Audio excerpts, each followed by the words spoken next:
최근에 저한테 이제 굉장히 깊게 다가온 두 가지 사건이 있었습니다. 첫 번째는 이제 의성인가요? 산불 사건. 의성 맞아요? 예. 이 불이 한번 지나간 곳에는 남는 게 없더라고요. 싹 다 걷어가는, 다 태워버리는. 제가 죄의 결과를 거기서 생각을 했어요. 이 죄가 얼마나 인생들에게 하나님이 주신 그 풍성한 축복을 전부 다 태워버리는가 하는 그 죄에 대한 경각심을 다시 한번 생각하게 한 그런 사건이었어요. 또 한 가지 사건은 국회의원 장제원 씨의 자살 사건입니다. 이 장제원 씨에 대해서 잘 몰랐는데 부산에 유지더라고요. 학교 법인을 2개나 가지고 있고 수백억 이게 자산가더라고요. 수백억이 넘는. 그래서 이제 이 땅에서 성취할 거 성취하고 모든 국회의원까지 되고 나름대로 또 정부가 들어서는데 큰 일조도 하고 이렇게 잘 나갈 수 있을 것 같은 그런 인생이었는데 죄가 들어오니까 다른 사람이 자기를 죽이는 것도 아니고 법이 자기를 죽이는 것도 아니고 자기가 자기를 죽이는 도저히 살 수가 없는 그런 막다른 골목으로 죄가 몰고 가더라고요. 그래서 죄에 대해서 다시 한번 경각심을 갖게 되는 그런 사건이었습니다. 잠시 이제 말씀을 위해서 기도드리고 말씀을 교제하도록 하겠습니다. 아버지 하나님, 저희가 생명이신 하나님의 보좌 앞에 있습니다. 이 시간 성령님을 허락하여 주셔서 성령님께서 피차가 안에 임재하시고 교통하게 하여 주셔서 아직도 안타깝게 그리스도 바깥에 있는 그런 분들에게는 성령님께서 일하셔서 그분들로 하여금 구원 얻는 믿음을 갖게 하여 주시고 하나님의 은혜로 이미 그리스도 안에 들어온 믿는 성도들인 우리에게는 하나님을 알게 해 주셔서 그리스도 안에 거하게 하시고 우리로 하여금 이 어두운 세상에서 하나님의 영광과 찬송이 되게 하시기를 구하옵나이다. 이 교제의 시간을 주님께 의탁을 드리옵고 주 예수 그리스도의 이름으로 감사하며 기도드립니다. 아멘. 저는 이제 지난번에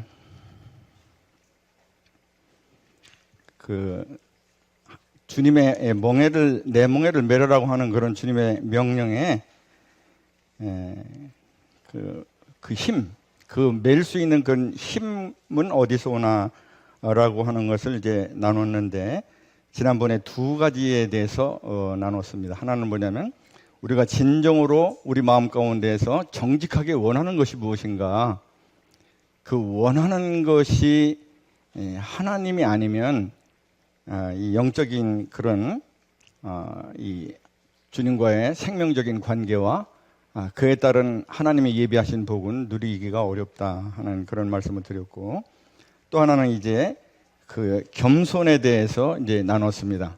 근데 지난번에 시간이 이제 부족해서 겸손을 다 나누지 못했는데 신명기 8장 2절로부터 6절까지를 한번 보겠습니다. 요것을 우리가 다 같이 한번 읽어보려고 했는데 시간이 좀 그래서 요거를 이제 읽은 것으로 생각을 하고, 하나님께서 왜 택하신 언약 백성인 이스라엘 백성에게 40년간의 광야 생활을 겪게 하셨는가 하는 것입니다.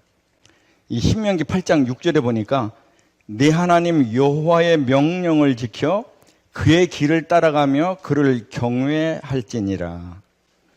그러니까 이 40년 동안의 광야에서의 이 연단을 겪게 하신 목적은 하나님을 경외하는 것을 배우게 하기 위해서입니다. 근데 이 하나님을 경외하는 것은 겸손하지 않으면 안 되는 거죠. 이 마음이 높으면 절대로 하나님을 경외할 수가 없습니다. 그래서 말을 바꾸면, 이제 경외하기 위한 것인데, 목적이 말을 바꾸면, 왜 이스라엘 백성들을 40년씩이나 광야에서 유리방황하는 그런 세월을 하나님께서 작정하시고 그렇게 하게 하셨냐? 결국은 하나님의 백성들로 하여금 겸손을 배우게 하기 위함입니다. 이 하나님을 경외한다는 것의 그 실제가 뭔가 이 6절에 또 나와 있어요. 이 그를 경외할지니라 하는 거 앞에 보면 여호와의 명령을 지켜 그의 길을 따라가는 것, 이게 하나님을 경외하는 것의 실제입니다. 경외하는 것이 단순히 감정에 그치는 것이 아니고 경외한다는 것의 실제 의미는 뭐냐? 그것은 6절에 말씀한 대로 여호와의 명령을 지켜 그의 길을 따라가는 것인데, 경외하지 않으면 하나님의 명령을 지키지도 않고 하나님이 가시는 길을 따라가지도 않는다는 것이죠.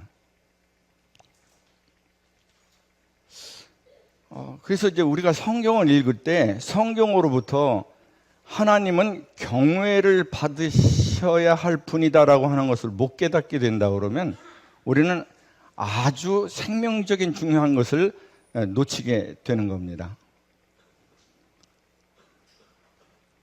왜냐하면 거기서부터 중요한 하나님과의 관계를 맺는 그런 마음 자세가 되기 때문에 그래요.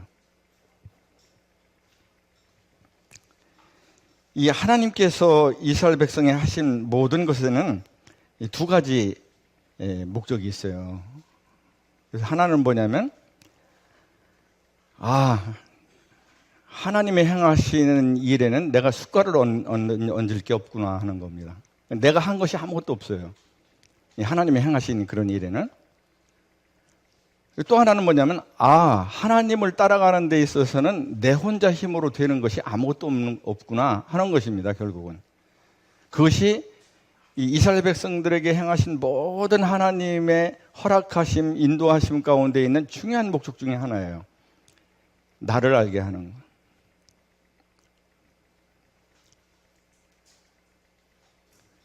두 번째는 뭐냐면,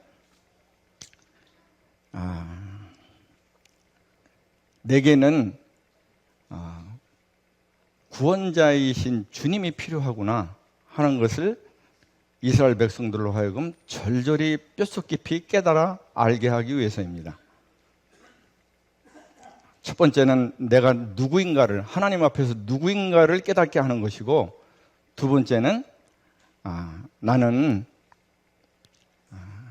구원자이신 주님이 절대적으로 필요한 사람이구나 하는 것을 깨닫게 하기 위해서 그렇게 우리에게 허락하시는 거죠. 그래서 여기 보면은 2절부터 6절까지 보면 첫 번째 하나는 뭐냐면, 목적이 이스라엘 백성들로 하여금 40년간 광야를 유리방황하게 하신 목적이 첫 번째는 뭐예요? 고난을 통해서 낮추시기 위해서 그렇다. 마음을 낮추시기 위해서, 다시 말하면 겸손을 배우게 하시기 위해서 그렇게 하셨다는 거죠. 그것이 2절 중반절에 나옵니다. 너를 낮추시며. 그리고 두 번째는 여기 보면은 네 마음이 어떠한지, 그 명령을 지키는지 지키지 않는지 알려 하심이라 하고서 하나님께서 우리를 시험해서 우리가 도대체 우리 마음이 어떤 마음인지 알게 하시겠다라고 하는 것으로 표현이 됐지만, 사실은 우리가 어떤 자인지를 알게 하시려고 그런 여러 가지 하나님께서 테스트를 하신 것이죠. 우리가 어떤 자인지를 알게 하기 위해서. 그래서 하나님께서 우리에게 이제 베푸신 그런 놀라운 하나님의 그 능력이, 애굽에서의 그 10번의 그런 기적, 그 10번의 기적을 행하는 데 있어서는 이스라엘 백성이 숟가락을 얹은 게 없어요. 아무것도 한 것이 없습니다. 그리고 이스라엘 백성의 힘으로 할 수 있는 것도 아니에요. 그건 철저하게 하나님만 하실 수 있는 일입니다. 그래서 내 혼자의 힘으로는 할 수 있는 것이 아무것도 없구나. 다시 말하면 이 애굽은 이 세 가지를 상징하잖아요. 하나는 뭐냐면 우리가 대적해서 이겨야 되는 그런 사탄인데 주님의 도우심을 입지 않고는 사탄을 이길 수가 없잖아요. 그러니까 강력한 사탄. 그렇다면 세상, 이게 대적하는 세상인데 이 세상에 휩쓸리는 게 우리한테 자연스럽지 이 세상을 거슬러 가는 거는 주님의 도우심이 없이는 불가능한 겁니다. 그 다음에 완전히 자기가 스스로 하나님의 자리에 등극한 이 스스로 하나님이 되어버린 이 부패한 이 나, 이거를 우리는 옛사람이라고 부르고 그 다음에 육신이라고 부르잖아요. 그 육신은 내가 어떻게 다뤄서 될 수 있는 게 아닙니다. 그건 죽지도 않고 이 육신, 이 죄성 말하는 거죠. 옛사람은 죽지만 이 죄성은 죽지도 않아요. 그리고 내가 어떻게 다스릴 수 있는 것도 아니에요. 워낙 강력하니까. 그것이 사도 바울이 로마서 7장에서 말한 그런 고백 아닙니까? 오호라 나는 공고한 자로다. 누가 이 사망의 몸에서 나를 건져내랴. 그래서 이러한 그런 모든 그런 10가지 사건을 통해서 하나님께서 그거를 알게 하셨고 또 홍해 사건을 통해서도 이게 이 강력한 이 세 가지로부터 우리는 스스로 탈출할 수 있는 그런 능력이 전혀 없고 그리고 이 홍해를 건너야 이 사탄의 영향력에서 권세에서 벗어나게 되는데 이 홍해도 내 힘으로는 건널 수가 없구나. 다시 말하면 홍해를 건널 때에 이스라엘 백성이 하나님이 하시는 일에 숟가락을 얹은 게 아무것도 없어요. 철저하게 나는 안 되는구나 하는 것을 알게 하시고 두 번째는 뭐냐면 나는 구원자이신 주님이 절대적으로 필요하구나 하는 것을 이스라엘 백성들로 하여금 깨닫게 하시려고 하는 이 목적이 하나님의 모든 이적 가운데 있다는 것이죠. 이스라엘 백성들이 이런 것들을 다 경험했는데도 불구하고 이제 하나님께서 뭐라고 말씀하시냐 여러분 이렇게 얘기하세요. 민수기 14장 22절 안 찾아주셔도 됩니다. 민수기 14장 22절에 보면 하나님의 통탄하심이 나오는데 뭐라고 그러시냐면 이 백성이 내가 행한 이 모든 기적을 나와 함께 어깨를 비비며 다 경험을 했음에도 불구하고 10번이나 나를 거역하는구나. 하나님의 통탄이시죠. 이거는 뭐냐면 이게 이스라엘 백성들이 이게 믿음을 가질 만한 것들이 많이 주어졌잖아요. 여기 보면 애굽의 10번의 재앙, 홍해의 기적, 그다음에 이 아무것도 이 사람이 살아가는데 필요한 그런 것들이 전혀 없는 이 광야에서 식량, 물, 또 고기도 먹고 싶으니까 고기, 또 어디로 갈지 그 방향을 이제 인도를 받아야 되잖아요. 인도. 구름 기둥과 불 기둥으로 하나님께서 인도를 하셨는데 그 인도. 그다음에 이제 가다가 보면 필연적으로 전쟁을 또 겪게 되잖아요. 아말렉과의 전쟁인데 이 아말렉과의 전쟁이 표면상으로 나타나는 것은 여호수아와 그를 따르는 백성과 아말렉과의 전투로 우리가 이렇게 생각할 수가 있지만 겉으로 보여지는 것은 그러나 실상 내막은 뭐냐면 모세의 기도하는 손이 올라가면 승리요 내려가면 우리가 패배가 되는 거죠. 그러니까 다시 말하면 그 전쟁은 하나님의 싸우시는 전쟁이라는 하나님께서 몸소 싸우시는 전쟁이라는 겁니다.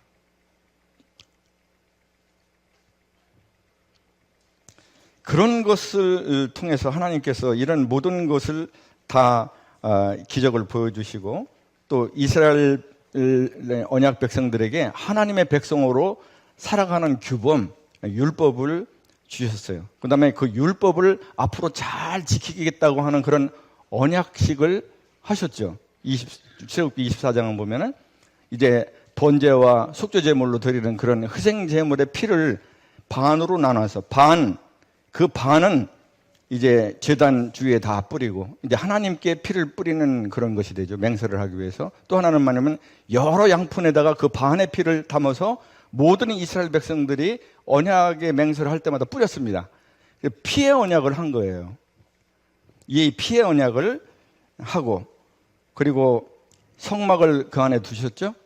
그래서 이스라엘 백성들이 죄를 지어서 하나님과의 그런 관계가 끊어졌을 때도 이 관계를 다시 이어서 그 관계를 지속할 수 있는 길, 하나님의 임재를 이렇게 이렇게 하실 수 있는 그런 그 임재의 이제 그 상징인데, 임재를 해서 그 하나님의 임재 중심으로 이스라엘 백성들이 이제 움직일 수 있는 그런 성막까지 다 주셨음에도 불구하고 이스라엘 백성은 10번이나 하나님을 거역했습니다. 다시 말하면 그 믿음으로는 안 된다는 거예요. 뭐가 필요하다는 거예요? 나의 주인이신 구원자가 필요하다는 겁니다. 절대적으로. 없이는 안 된다는 거예요. 그래서 우리 주님께서 당신을 표현하실 때 주님이 첫 번째 보혜사다. 그리고 성령님을 표현하실 때 또 다른 보혜사다. 두 번째 보혜사다라는 거죠. 보혜사가 뭐예요? 쉽게 얘기하면 헬퍼예요. 중보자. 그러니까 그분의 도움을 힘입지 않고 신앙생활을 한다는 것이 그게 이제 어불성설인 것이죠. 우리가 자주 잊고 살지만. 세 번째는 이제 이 신명기 8장 2절부터 6절까지 주시는 교훈이, 첫 번째는 고난을 통해서 우리가 겸손을 배우게 하는 것이고, 두 번째는 우리의 마음을 알게 하시는 것이다. 다시 말하면 우리의 마음이 어떤 마음이에요? 아, 내 혼자 힘으로는 안 되는구나. 또 두 번째는 나는 구원자이신 그런 주님이 절대적으로 필요하구나. 이런 그것을 알게 하시기 위해서 이렇게 하셨고, 세 번째는 뭐냐면 사람이 물질로만 사는 것이 아니요 하나님의 입에서 나오는 모든 말씀으로 사는 줄을 이스라엘 백성이 깨달아 뼛속 깊이 알게 하시기 위해서 그렇게 하셨다는 것입니다. 그래서 이런 것을 통해서 철저하게 이스라엘 백성들로 하여금 하나님 앞에서 겸손해야만 되는 것을 알게 하시고, 왜냐하면 하나님을 전적으로 의존해야 살 수 있으니까. 의존하지 않으면 어떻게 됩니까?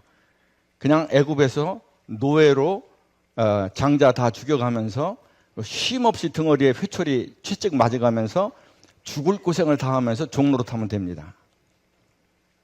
근데 거기서 나와서 하나님의 백성의 영광의 자유를 얻으려면 깨달아야 된다는 거죠. 겸손해져야 된다는 거죠. 그래서 교만하면 절대로 주님의 멍에를 매지 못한다는 것입니다. 성경을 통해서 하나님의 말씀을 읽을 때 이것을 배우지 못하면 우리는 중요한 목표 하나를 잃어버리는 겁니다.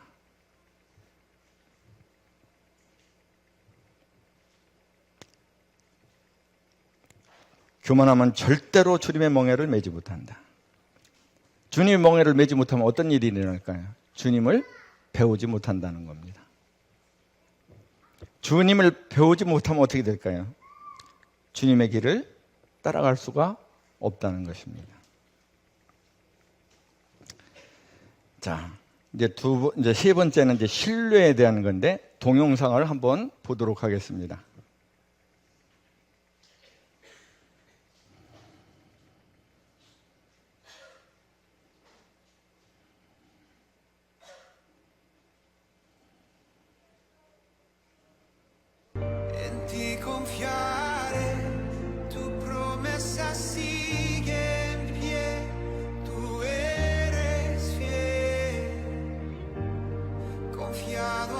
네, 감사합니다. 저 어린아이가 뛰어내릴 수 있는 힘은 어디서 올까요? 이 받는 사람에 대한 신뢰입니다. 그죠? 저분이 틀림없이 실패하지 않고 반드시 나를 받아줄 것이다 라고 하는 신뢰입니다. 그래야 뛰어내리는 거예요. 뛰어낸다는 건 뭐냐면 그분을 신뢰하고 전적으로 그분을 의지하는 거죠. 그러면 뛰어내리지 못하잖아요. 신뢰하고 의지하지 못하면. 그래서 이제 신뢰는 이 어린아이에서 본 것처럼 나를 맡겨드리고 의지하게 됩니다. 다시 말하면 맡기고 의지하게 된다는 것이죠. 문제는 이 신뢰는 하루아침에 생기는 것이 아니라는 것입니다. 하나님께서 성도님들이 성경을 펴시고 하나님과 교제할 때 하나님께서 은혜로 주시는 한 말씀이라도 붙들고 그 말씀을 신뢰하고 의지함으로 순종해 갈 때 이 순종이 하나씩 하나씩 이렇게 시루떡 마냥 한 켜씩 한 켜씩 쌓여서 이게 신뢰가 형성이 되는 겁니다. 신뢰는 단번에 절대로 안 돼요. 그러니까 평소에 하나님의 말씀을 신뢰하고 의지하고 순종하는 게 없으면 신뢰가 형성이 됩니까? 안 됩니까? 안 됩니다. 그러면 이 어린아이만도 못한 믿음을 갖게 되는 거예요. 이 어린아이는 그거 받는 사람이 받지 못하면 떨어져서 자기가 죽는데 그걸 이기는 거예요. 신뢰가. 하나님의 말씀을 통해서 하나님에 대한 믿음이 생기고 하나님에 대한 믿음으로 하나님의 말씀을 의지하고 순종을 통해서 이 신뢰를 배우지 못하면 하나님께 자신을 맡겨드리는, 안소 대신 그리스도께 자신을 맡겨드리는 이것은 불가능하다 하는 것이죠. 내 의지대로 안 돼요. 하고 싶다고 그래서. 신뢰할 때만 가능한 것입니다. 누가복음 5장 5절을 한번, 이건 다 같이 한번 열어보도록 하겠습니다. 이건 이제 여러 번 말씀을 나눴지만, 자, 누가복음 5장 5절도 이제 시간 관계상 이거 읽지는 않고 한번 보도록 하겠습니다. 여기 5절에 보면 말씀에 의지하여 내가 그물을 내리리다. 이제 이 말씀 여러 번 나눴는데 이제 이 말씀이 있는데, 그러면 이 베드로에게 자기의 상식과 전혀 상반되는 이 주님의 명령에 주님이 하시는 말씀, 목수이신데 주님이 하시는 말씀을 의지해서 순종하는 그 순종하는 힘은 어디서 왔을까요? 이게 시간 관계상 안 찾아보겠는데요. 요한복음 1장 40절로부터 42절에 보면은 그 베드로의 동생 안드레가 그 형인 베드로를 이렇게 주님께로 인도하는 과정이 나옵니다. 요한복음 1장 40절부터 42절에 그 주님으로부터 이런 그 예언도 받아요. 뭐냐면 네가 이후로는 베드로라 하리라, 너를. 반석이라는 얘기죠. 그리고 주님께서 말씀하셨겠죠. 주님 자신을 이렇게 나타내시는 말씀을 하셨을 거예요. 베드로는 그때 주님에 대한 그런 믿음이 좀 들어갔죠. 생명이신 주님을 만났으니까. 네, 두 번째는 이 누가복음 5장 5절의 현장입니다. 이것은 뭐냐면 주님이 이 배가 이제 그 베드로의 배도 있고 요한의 배도 있는데 베드로의 배에 타셨어요. 이제 성경은 왜 타셨는지에 대한 말씀은 안 나오지만 제가 믿기로는 의도적이셨다 이렇게 믿어요. 왜냐하면 베드로에게 주님이 어떠신 분인지를 알게 하기 위해서. 그래서 주님은 자기 배에서 예수님이 다중의 사람들을 통해 향해서 하나님의 말씀을 전하는 것, 하나님의 나라를 전하는 것을 들었어요. 두 번의 만남이 있었습니다. 두 번의 만남. 그 만남이 베드로로 하여금 주님의 말씀을 의지해서 순종하는 그런 믿음을 낳게 한 거죠. 근데 거기까지예요. 베드로가 주님을 아는 인식은 뭐냐면 선생님입니다. 선생님. 5절에 보면 선생님. 그리고 순종 정도도 한 말씀을 의지하고 그날 그 시간에 한 말씀을 의지해서 순종하는 거기까지예요. 근데 이제 순종을 통해서 예수 그리스도가 누구신지를 알게 되는 사건이 발생을 하죠. 그러니까 예수 그리스도 안에 있는 그 하나님의 영광, 이 신성을 발견하게 되죠. 그래서 이제 누구든지 이 하나님의 신성에 해당하는 것을 이렇게 맞닥뜨리게 되면 사람은 반드시 자기의 죄를 자각하게 돼 있어요. 그러니까 내 죄를 내가 알렸다 이렇게 또 주님이 안 하셨잖아요. 근데 무릎을 꿇고 주여 나는 죄인으로소이다. 나를 떠나십시오. 부정한 자이네. 이런 고백이 나오잖아요. 그리고 선생님이 어떻게 됩니까? 주님으로 바뀝니다. 그리고 이 베드로는 직업이 있고 현실 생활이 있잖아요. 자기 가정이 있고. 근데 어떻게 됩니까? 이 경험을 하고 나서 베드로가 뭐냐면 다 버리고 자신을 주님께 드리고 그리고 예수님을 따르는 겁니다. 어떤 것에? 이제 이후로는 네가 여태까지는 갈릴리 호수에서 생선을 낚은 그런 어부였지만 이제부터는 내가 너를 사람을 낚는 어부가 되게 하리라. 나를 따르라 하는 주님의 초청에 어떻게 했어요? 다 버리고 주님께 자신을 맡겨드리고 그리고 주님을 따라갔습니다.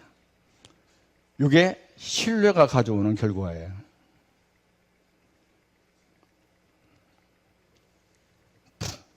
네 번째는 이제 경외입니다. 경외.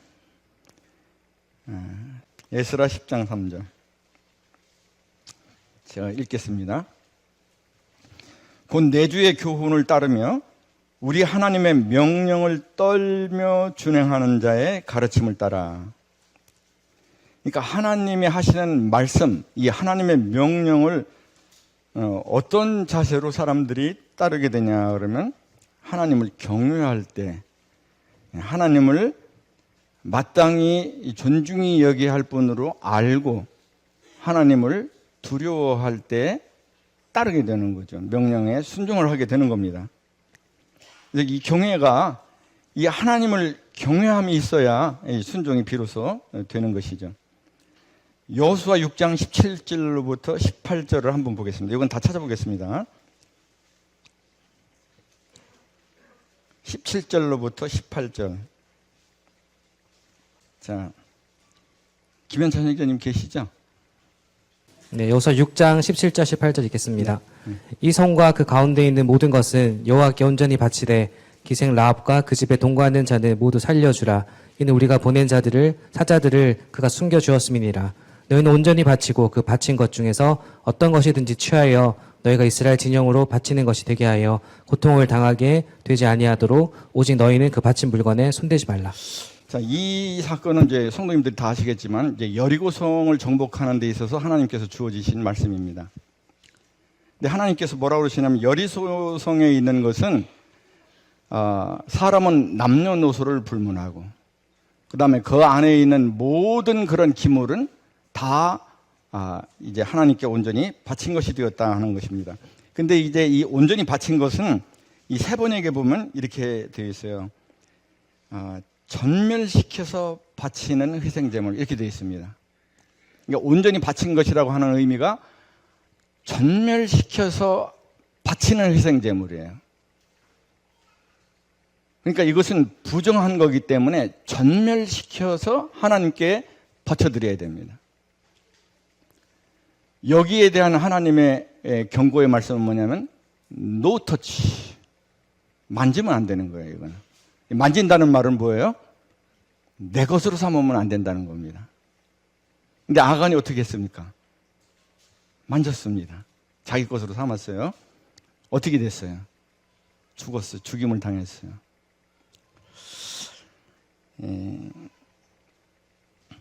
다시 말하면 바친 희생제물에는 손대면 안 됩니다. 근데 주님께서 신약에서 뭐라고 말씀하셨냐 그러면 이 거듭나지 않은 옛사람, 그것은 십자가에서 주님이 십자가 사역을 할 때 너희도 함께 온전히 전멸시켜서 하나님께 바친 제물이 되었다라고 말씀하시는 것입니다. 그거는 노터치예요. 만지면 죽습니다. 뭐가 죽어요? 영이 죽어요. 그래서 이 계시록 3장 1절에 보면 이런 말씀이 나오더라고요. 내가 살았다 하는 이름은 가졌으나 실상은 죽은 자로다. 그러니까 이 십자가의 피 안에 숨은 성도가 옛사람을 다시 한번 이렇게 만져봤다고 그래서 관계가 끊어지지는 않습니다. 관계가 끊어지지는 않는데 뭐가 끊어져요? 교제가 끊어져요. 교제가 끊어지면 어떻게 됩니까? 주님을 따라가는데 그냥 이 가로등이 하나도 없는 깜깜한 그냥 그 저녁길에 헤드라이트 2개가 다 나가버렸어요. 그 조그만 그런 작은 등도 다 나갔어요. 그런데 빛이 하나도 없는데 자동차를 운전하고 가는 겁니다. 어떻게 될까요? 다음 날에 부고란에 올라오죠.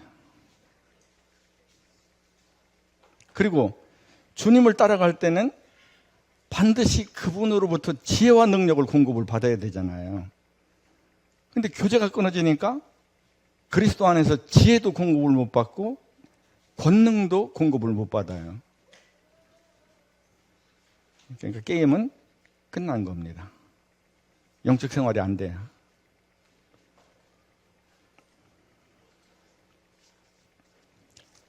민수기 16장 37절로부터 38절을 한번 보겠습니다.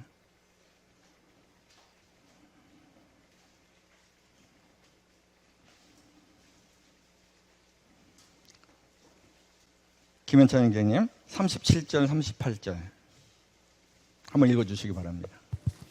너는 제사장 아론의 아들 엘르아살에게 명령하여 붙는 불 가운데에서 향로를 가져다가 그 불을 다른 곳에 쏟으라. 그 향로는 거룩함이니라.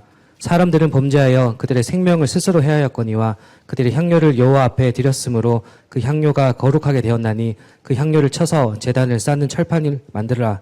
이스라엘 자손에게 표가 되리라 하신지라. 자, 이거는 뭐냐면 이스라엘 백성 가운데에서 온과 다단과 아비람과 또 이스라엘 백성 중에서 이 250명의 장로가 하나님께서 모세에게 주신 지도력에 반기를 들고 일어섰죠. 우선 너의 이제 리더십을 더 이상 인정할 수 없다는 것입니다. 너가 교만하다는 거예요. 그때 이제 그러면 이 나의 리더십이 어디서부터 왔는지를 한번 검증을 해보자 하는 것이 각각 자기 텐트 앞에서 이 향로에 향을 채워가지고 거기다 불을 붙이고 그리고 앞에서 서 있는 겁니다.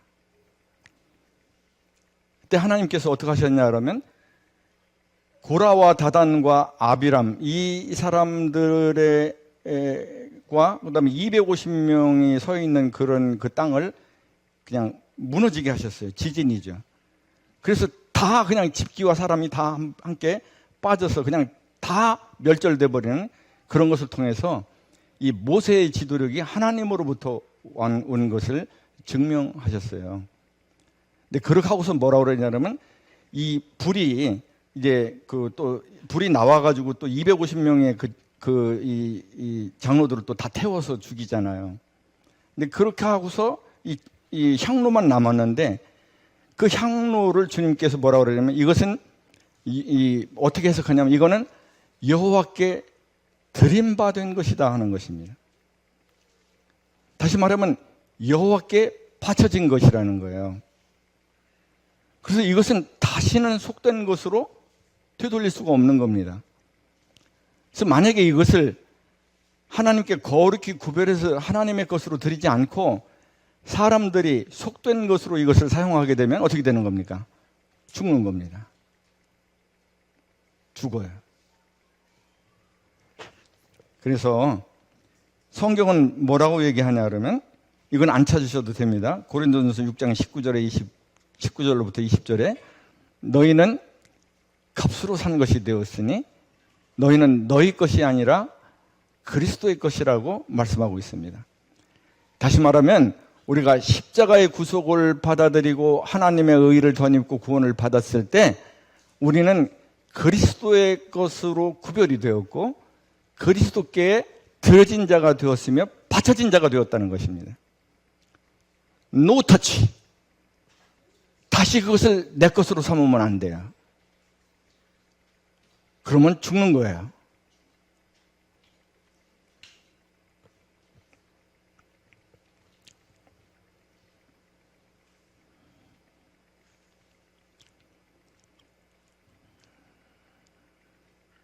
출애굽기 19장 5절에 보면은 이게 또 최근 관계에서 안 찾겠습니다만은 이게 첫 언약이 나와요. 옛 언약.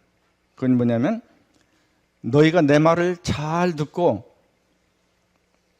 내 법을 지키면 너희는 쭉 이렇게 나오는데 제사장 나라가 되고 뭐냐면 내 소유가 되겠고 나와요. 그러니까 우리가 하나님의 소유가 되려고 그러면 첫 언약에서는 뭐냐면 이 언약을 잘 복종하고 순종하고 온전히 순종하고 지켜야 되는 거예요. 그래야 하나님의 소유가 되는 겁니다. 그러니까 소유될 수 있는 사람들이 하나님이 특별히 남겨놓은 사람, 이제 남은 자라고 그러는데 이 남은 자 그렇다기 이외에는 없는 거예요. 할 수가 없으니까. 하나님이 은혜를 주시지 않고 하나님을 의지하지 않으면 안 되는 거니까. 근데 이제 새 언약에 오면은 뭐냐면 이 새 언약으로 보면 뭐냐면 마태복음 26장 28절에도 나오는데 뭐냐면 이 잔은 많은 사람의 죄를 위하여 흘리는 바 나의 피 곧 언약의 피니라 그랬는데 이 언약을 다른 복음서에 보면 새 언약이라고 얘기를 했습니다. 이 새 언약은 하나님의 말씀을 온전히 순종하고 지켜서 하나님의 소유가 되는 관계가 되는 게 아니라 오직 그분께서 은혜로 주시는 이 은혜를 깨닫고 믿음으로 받아들임으로써 그리스도의 소유가 되는 겁니다. 그러니까 십자가의 구속을 믿은 사람들은 다 그리스도의 소유예요. 노력할 것이 없어요. 문제는 내 의지가, 자유의지가 그것을 인정하고 받아들여야 된다는 거예요. 드려야 돼요. 그리스도께. 그래야 그것이 유효하게 됩니다. 신분으로 뿐만 아니라 상태로.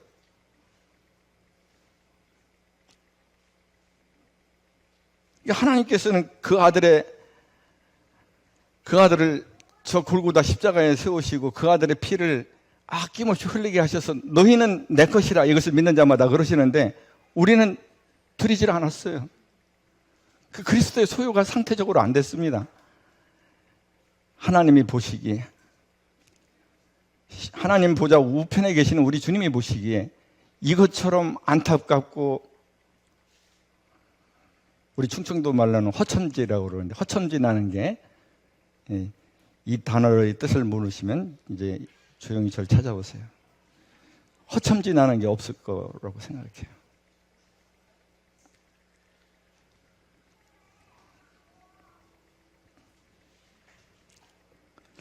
이 손대지 말라고 명령하셨는데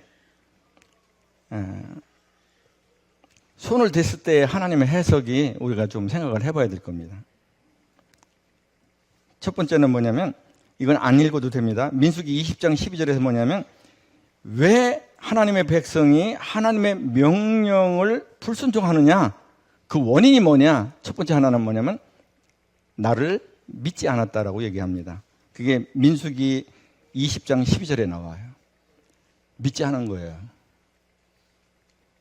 믿지 않은 거. 근데 이 믿지 않은 거를 여호수아 6장 18절에 보면 이 여리고성을 정복할 때 너희가 이런 것을 해서는 안 된다라고 하는 명령을 주시거든요. 근데 여호수아 7장 11절에 가보면 그것을 뭐라고 그러냐면 내 언약이라고 말씀합니다. 내 언약. 그러니까 주님이 어떤 것을 하나님의 백성에게 이렇게 명령하실 때 하나님은 그것을 언약, 그러니까 하나님 자신과 하나님의 백성 사이에 약속으로 인식을 하시더라고요. 언약. 그러니까 하나님을 믿지 않은 것은 뭐냐면 언약을 어긴 겁니다. 배약하는 자예요.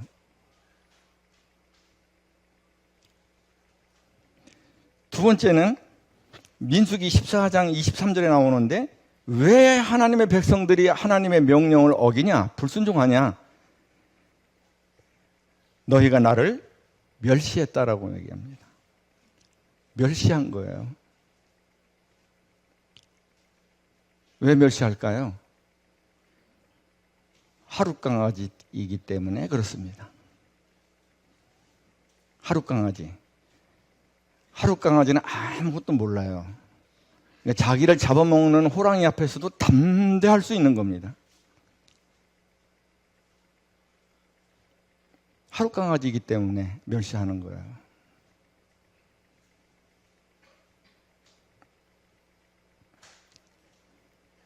다시 말하면 하나님을 멸시했다는 말은 하나님을 경외하지 않았다는 말이고, 너희가 나를 두려워하며 존중히 여기지 않았다라고 하는 그런 말씀이죠. 세 번째는 이제 민수기 20장 12절에 나오는 말씀인데, 너희가 회중 가운데서 내 거룩을 드러내지 않았다는 것입니다. 다시 말하면 하나님의 명령에 순종하는 것은 단순히 그 말씀에 순종하는 것의 이상의 의미가 있는 거예요. 그건 뭐냐면 하나님의 말씀의 순종을 통해서 우리는 비로소 하나님의 거룩을 우리를 통해서 나타낼 수 있기 때문에 그렇습니다.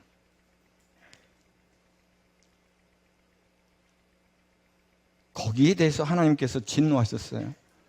40년간이나 그 고생을 했는데 너는 내 약속의 땅에 못 들어간다. 막 하나님 바지끄랑이를 잡고 모세가 포기해 주십시오. 내 은혜가 내게 족하다. 더 이상 얘기하지 마라.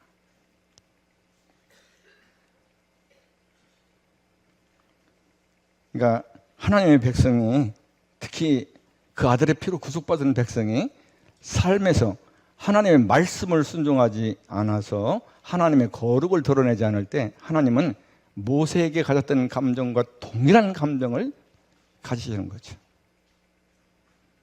은혜의 하나님이니까 다 용서하시겠지. 하나님은 어제나 오늘이나 동일하십니다.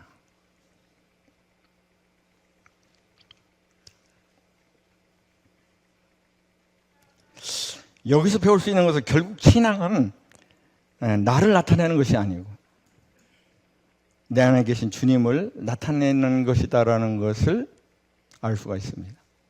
언제 나를 나타내게 될까요? 내가 주어가 될 때 따라오는 겁니다. 내가 주어가 되면 나는 항상 나를 나타나게 돼 있어요. 언제 내 안에 계신 주님을 나타내게 될까요? 예수 그리스도께서 구원자이실 뿐만 아니라 진짜 내 안에서 왕권을 행사하시는 왕으로서 그분이 실제 권력을 행사하실 수 있을 때, 그때 우리는 비로소 그리스도를 나타내게 됩니다.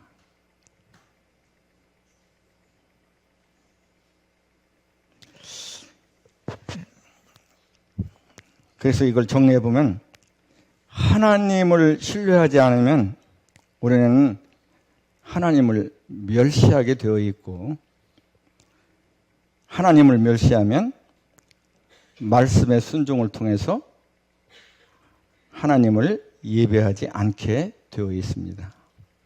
신뢰가 굉장히 중요한 것이죠. 하나님의 심판은 어떨까요? 이 거역한 이 언약 백성들에 대한 하나님의 심판은 어떨 것일까요? 여호수아 7장 12절에 이렇게 나옵니다. 내가 다시는 너희와 함께하지 않겠다.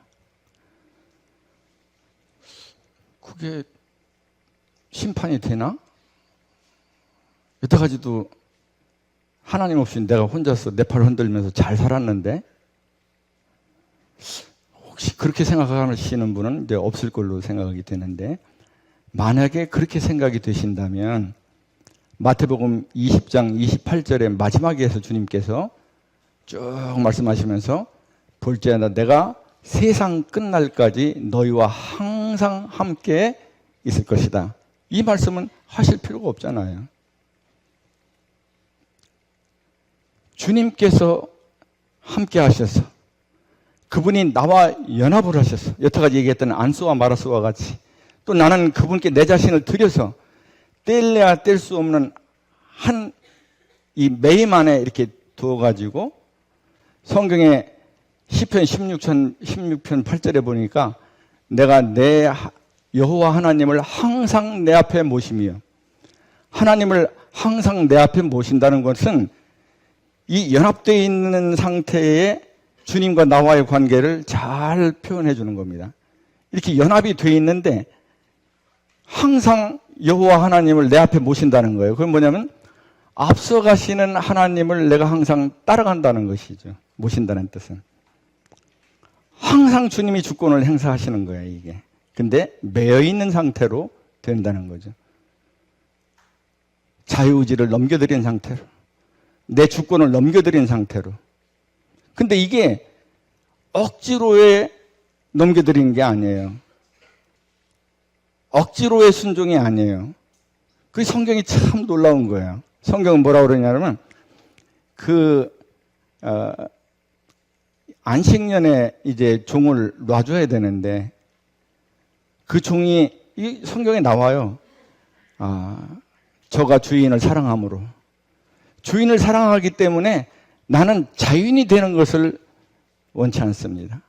그럴 때, 송판 있는 곳으로 가서 귀를 뚫어가지고서 그렇게 하게 되면 이제 안식년이 돼도 절대로 종으로 다시 자연으로 풀어날 수 없는 영원한 종인데, 그 종은 뭐냐면 자발적인 종입니다.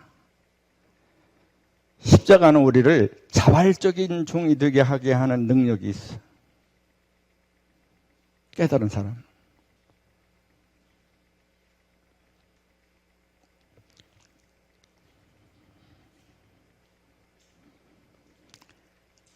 다시는 주님께서 나와 함께 하지 않겠다. 그러면 보혜사가 없어지고 중보자가 없어지고 그러는 거예요.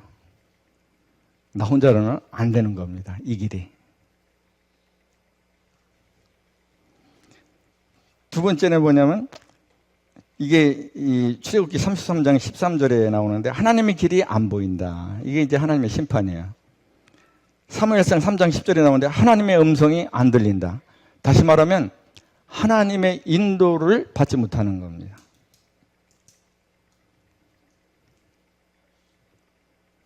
깜깜한 밤속에 불빛 하나 없이 헤드라이트도 다 고장이 나가지고 그냥 깜깜한 속에 자동차를 운전해서 가는 거죠. 어디로 가는지는 모르겠지만.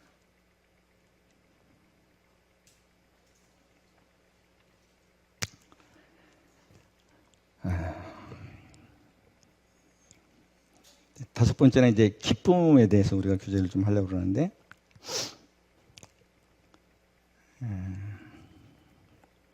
어떤 분이 이제 그렇게 얘기를 하더라고요. 저하고 이렇게 이제 대화를 나누는데,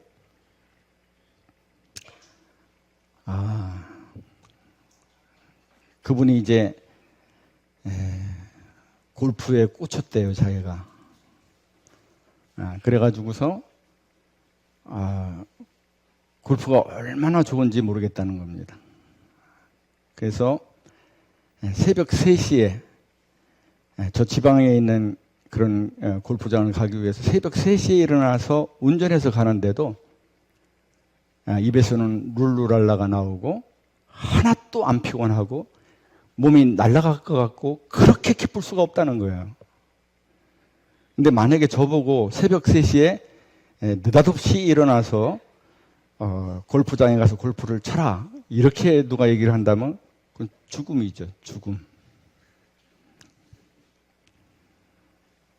그러니까 어떤 사람한테는 죽음인데 어떤 사람한테는 그게 삶의 기쁨이자 낙이에요. 그리고 힘이에요. 새벽 3시에 가는데도 하나도 안 피곤하대. 그렇게 기분이 날아갈 듯이 좋을 수가 없다는 거예요. 그래서 여기 지금 성경이 느헤미야 8장 10절에서 여호와를 인하여 기뻐하는 것이 너희의 힘이라고 말씀하시고, 요한복음 15장 11절에서 내 기쁨, 그리스도의 기쁨을 너희에게 준다라고 말씀하시면서 이것은 너희 안에 내 기쁨이 충만하게 하려 한다라고 말씀하시고, 또 하나는 뭐냐면 빌립보서 4장 4절에 찾아볼게요. 빌립보서 4장 4절. 주 안에서 항상 기뻐하라. 내가 다시 말하노니 기뻐하라. 왜 그렇게 성경이 여러 곳에서 기쁨을 말하시나? 주님은 요한복음 17장에 이제 내일이면 십자가를 지시는데 내 기쁨을 제자들에게 준다라고 말씀하십니다. 왜냐하면 이 기쁨이 앞으로 어떠한 방해와 역경이 있어도 그것을 뚫고 나가는 힘을 주기 때문에 그렇습니다. 못 말리는 거예요. 이 기뻐하는 사람이 그것을 찾는 것은. 요한복음 15장을 한번 볼게요. 이건 다 같이 한번 펼쳐보겠습니다.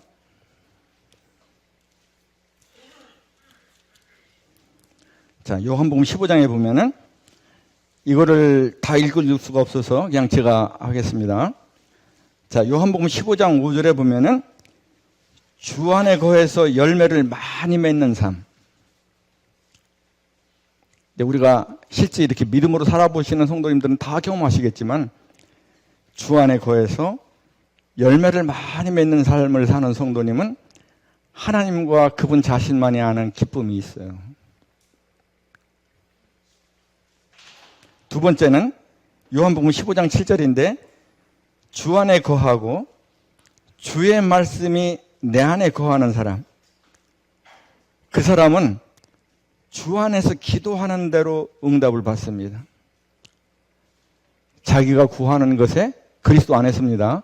자기가 구하는 것에 구하는 대로 다 응답을 받는다. 그 기쁨은 기도해보고 응답을 받는 사람만이 알 수 있죠.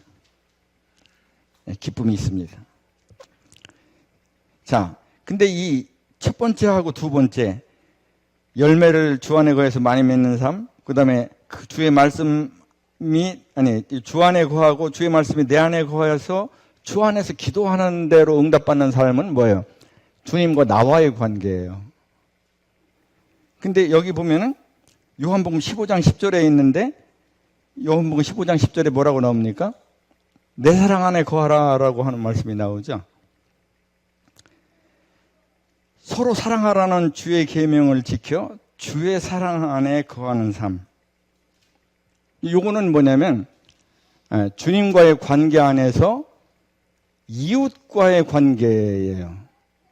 이웃과의 관계에서 주님 안에 거해서 이 주님과의 관계를 통해서 이웃을 사랑하는 거예요. 다시 말하면 첫 번째 사랑은 어떻게? 주님의 보좌로부터 나옵니다. 하나님의 보좌로부터. 어디를 통해서 나와요? 십자가의 갈보리의 십자가 언덕으로부터 그 사랑이 나옵니다. 그래서 우리가 사랑하면 그가 먼저 우리를 사랑하셨습니다. 그분의 사랑을 받는 거죠, 우리가. 그렇게 받고 그분의 사랑이 우리 안에 들어와요. 이 안에 씨로.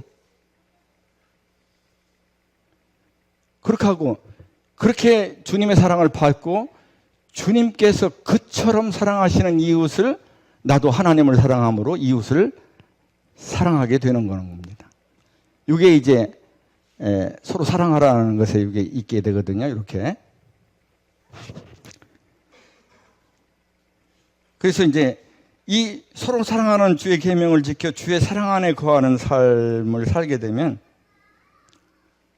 이 말씀에 순종해서 서로가 하나가 되고 사랑 안에서 이렇게 하나가 되는, 그래서 주님이 말씀하신 대로 이 성경적인 교회를 이루는 이런 삶을 살게 되면 하나님도 기쁘시고 그렇게 순종해서 사랑하는, 주님을 의지하고 그렇게 살아가는 사람도 기쁨을 갖게 되고. 어떤 기쁨입니까? 그리스도의 기쁨입니다. 그러니까 이럴 때 이제 기쁨이 오게 되는 거죠. 그냥 맥없이 그냥 아무것도 없는데 그런 기쁘게 되는 게 아니고. 또 요한복음 17장을 보겠습니다.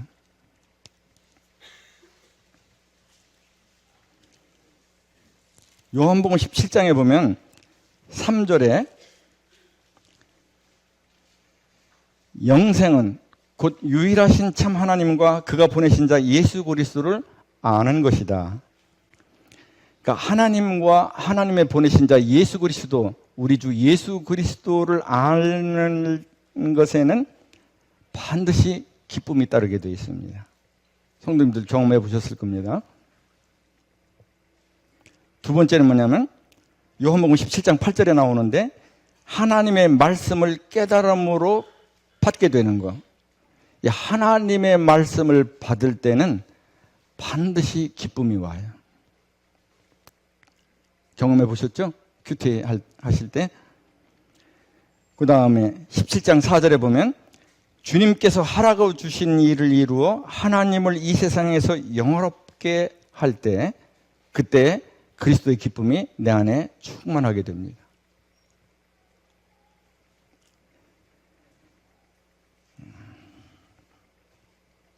네 번째는 요한복음 17장 6절에 나오는데 하나님의 이름을 나타내는 삶을 살 때 또 그리스도의 기쁨이 내 안에 충만하게 되죠. 자, 이 첫 번째부터 네 번째까지는 전부 다 주님과 나와의 관계입니다. 근데 이제 이 다섯 번째는 뭐냐면 이 하나가 된 것을 얘기를 하시는데 하나가 되는 거. 이제 하나가 되는 것이 요한복음 17장 여기에 위에 나와요. 이게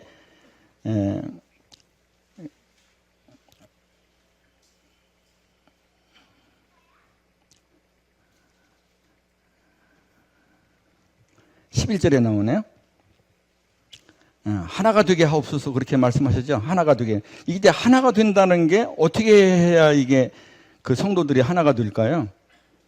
서로 사랑해야 하나가 되게 되는 겁니다. 서로 사랑하는 데 대해서는 아까 말씀을 드렸어요. 그래서 이제 이 서로 사랑하는 건 뭐냐면 우리가 주님과의 관계에서 그것이 다른 성도, 이웃에게 이제 그 서로 사랑하는 것이 이제 흘러가서 이제 하나가 되는 거죠. 이렇게 그리스도 안에서 교회가 하나가 될 때, 그때 그리스도의 기쁨이 우리 각인의 성도 마음에 이렇게 충만하게 차게 되는 거죠. 그러면 이것은 계속 우리 안에서 선순환을 불러와서 우리로 하여금 피곤함을 이기고 연약함을 이기고 방해와 장애를 무릅쓰고 앞으로 내달리게 하는 그런 강력한 힘을 제공해 주죠. 그래서 이런 그 주님과의 관계 또 이웃과의 관계를 통해서 이 기쁨을 그리스도의 기쁨을 가져야 됩니다. 이 필수예요. 필수. 그래서 우리 주님은 십자가 지시기 바로 전에도 내 기쁨을 제자들에게 준다라고 말씀하십니다. 내 기쁨이 너희 안에 충만하기를 바란다고 말씀하시는 겁니다. 이제 여섯 번째가 사랑인데 제가 이제 송혜이 양을 이제 여러분들에게 소개를 해드리려고 합니다. 이건 이제 저희가 지난번에 말씀을 드렸지만은 저희가 이제 칼국수를 좋아해요. 근데 이제 그 명동에 이제 저희가 사는 데서 좀 가깝기 때문에 명동에 있는 이제 명동 교자 칼국수 이거 이렇게 해도 되는 거예요? 명동 교자 칼국수를 좋아하는데 이제 버스에서 내립니다. 내리면 그 명동 앞에 명동 성당 앞에 내리면 바로 그 앞에 딱 프랜카드가 송혜이 양을 찾습니다. 몇 년이 걸려 있는지도 몰라요. 늘 그걸 봐왔습니다. 근데 이제 그게 신문에 나는 계기가 있었어요. 뭐냐면 이 송혜이 양의 아버지가 죽게 되면서 이 사연이 이제 나온 거예요. 이 사연이 이렇습니다. 실종자는 송혜이 양입니다. 실종 시기가 언제냐면 1999년 2월 13일 오후 10시쯤이에요. 오후 10시쯤. 이게 이제 이 학생이 송탄여고 학생이었었는데 현재는 이제 송탄여고가 없어지고 라온 고등학교라고 하는 이제 고등학교가 됐는데 고3에 재학 중이었어요. 송혜이 양이. 실종 장소가 어디냐면 평택시 도일동 버스 정류장에서 하차 후 실종이 됐어요. 그래가지고서 이제 이 아버지가 그때서부터 이제 이 송혜이 딸을 찾기 시작하는데 전국 곳곳에 다시 말하면 고속도로 IC 주요 도로변 지금 이제 명동에도 걸려 있고 하여튼 전국의 고속도로 IC와 주요 도로변에 4,000장의 현수막을 붙였습니다. 4,000장. 그리고 전단지는 200만 장을 뿌렸어요. 200만 장. 그리고 여러 아동보호시설, 고아원, 뭐 안 찾아다니는 데가 없는 거예요. 다 찾아다닌 거예요. 그리고 이제 현수막을 걸다가 이제 현수막을 이게 사람을 시켜서 할 수가 없잖아요. 돈이 많이 드니까. 그러니까 자기가 직접 현수막을 다는 거예요. 그래서 현수막을 새로 교체해서 달다가 사다리에서 떨어져서 허리를 또 크게 또 다쳐요, 이 아버지가. 근데 이 아버지는 어떤 분이냐 그러면 기초생활수급자입니다. 정부에서 주는 60만 원 지원금이 전부예요. 그 다음에 이 60만 원 중에서 40만 원을 현수막과 전단지 제작에 사용할 정도로 그 딸을 찾는 것을 절대로 포기하지 않은 거예요.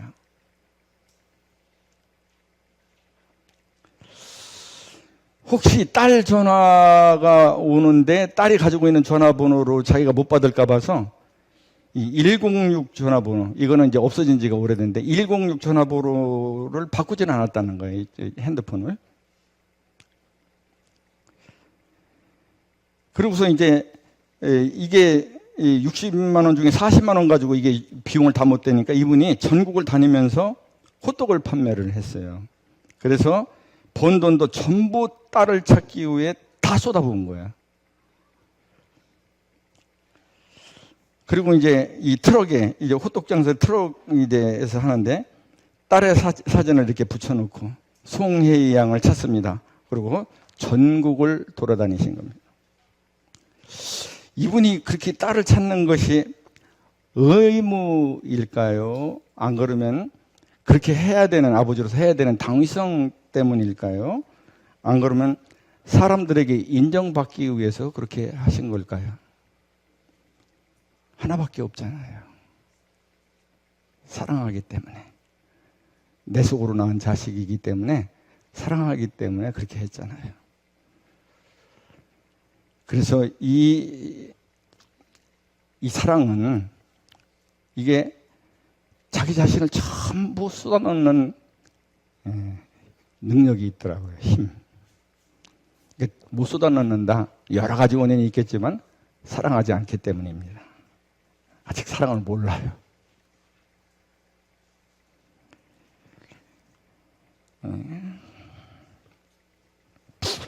저는 로마서 12장 1절에 그러므로라고 시작이 됩니다. 그러므로 하나님의 모든 자비하심으로 너희를 권하노니 너희 몸을 하나님이 기뻐하시는 거룩한 사한제사로 드리라. 근데 드리라 앞에 제일 먼저 그러므로라고 하는 말이 나와요. 여기에는 많은 아버지의 하나님의 마음과 행하시는 일이 담겨 있다. 그냥 한 가지로 압축하면 저 갈보리 언덕에 우뚝 선 그 아들의 십자가입니다. 내가 내 아들의 목숨을 아끼지 않기까지 너희를 사랑했다 하는 거죠. 그 하나님의 사랑에 우리가 믿음으로 반응해서 드리게 되는 겁니다. 자발적으로. 그렇게 되지 않으면 우리는 아직 십자가의 사랑을 안다라고 얘기할 수 없어요. 모르는 거지. 왜 모르냐? 철이 안 들어서. 철이 안 들면 부모의 사랑을 모르더라고요. 그러니까 몰라. 그러니까 또 하나 배울 건 뭐야? 아까 겸손을, 우리가 하나님의 말씀을 읽을 때 겸손을 배워야 된다는데 하나님을 알아야 돼요. 그 중에서도 뭘 알아야 됩니까? 하나님이 나를 목숨처럼 사랑하신다는 걸 알아야 됩니다. 거기에 내가 믿음으로 반응해야 돼요. 그게 영성이에요. 유일한 영성. 딴 데서 영성이 안 나와요. 신학대학 가면 영성이 나옵니까? 사역을 하게 되시면, 죄송합니다. 사역하시는 분을 이게 폄하하는 얘기합니다. 사역을 하게 되면 영성이 나옵니까? 영성은 십자가에서, 갈보리의 십자가에서 나옵니다. 이 사랑의 구체적인 표현에 대해서 말씀을 드리면서 이 메시지를 가름할까 합니다. 첫 번째 하나는 뭐냐면 고린도후서 5장 14절에 보면 그리스도의 사랑이 우리를 강권하시는도다라고 하는 말이 있는데, 그 강권하시는도다라고 하는 것의 영어의 표현을 보면 compel이라는 말을 썼어요. compel. 이건 뭐냐면 뭐뭐하게 만들다라는 거야. 뭐뭐하지 않을 수 없게 만든다는 거야. 뭐뭐하지 않을 수 없게 만드는 게 뭘까요? 그게 에베소서 5장 2절에 있습니다. 이걸 마지막으로 찾아보고 말씀을 마무리하도록 하겠습니다. 에베소서 5장 2절. 김현찬 의장님 한번 읽어주시기 바랍니다. 그리스도께서 너희를 사랑하신 것 같이 너희도 사랑 가운데서 행하라. 그는 우리를 위하여 자신을 버리사 향기로운 제물과 희생 제물로 하나님께 드리셨느니라. 자, 5장 2절에 보면은 사랑은 감정이 아니다라고 말씀하고 있습니다. 성경이 말씀하는 아버지 하나님과 그리스도, 예수 그리스도의 사랑은 첫 번째는 자신을 버리고 두 번째는 자신을 드리는 사랑입니다.